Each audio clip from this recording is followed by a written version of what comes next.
olimpijska norma ponuja udeležencem v bistvu pripravo ali pa trening pod taktirko ekipe športnih strokovnjakov, tako da se lahko tudi rekreativni športniki pripravljajo s tako ekipo, ki skrbi tudi za vrhunske športnike.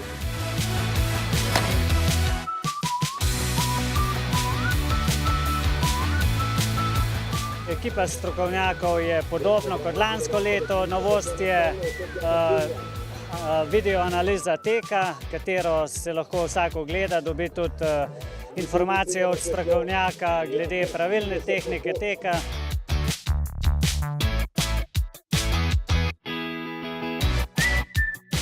Drugačna je tudi zaradi samega koncepta, se pravi, danes smo postavili neke cilje, ki jih moramo izpolniti čez mesec in pol, tako da zdaj bo treba pa trenirati, pa biti priden.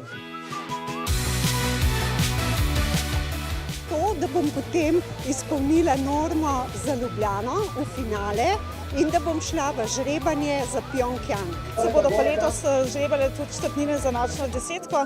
To je pa itak za mene najbolj organizirana prireditev v Sloveniji, katere se vsako leto udeležim, letos grem 11. In mi je to sploh fajn. Sem danes hotela preizkusiti svojo telesno pripravljenost.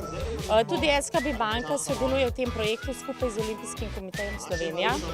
Zelo smo veseli, da podpiramo ta projekt, zato da lahko pomagamo rekreativnim športnikom, da se preizkusijo svoje pripravljenosti. Prevabimo ljudi, ki mogoče niso tako aktivni ali pa ki tudi so že aktivni, da jih malo motiviramo, da jih spravimo v tek, da jim damo nek cilj, da zato potem trenirajo in da poskušajo premagati samega sebe. Vsak se nekako bojuje s svojim časom, ki ga poskuša pač izboljšati, tako da meni se to zdi odlična ideja.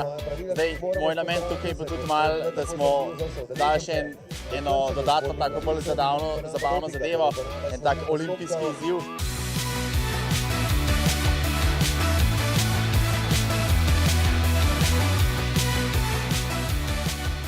Že to, da se odpravim na tek, je zmaga sama po sebi, tako da kolikor grem, se s tem sam sebe nagradim in tek je moja nagrada sama po sebi.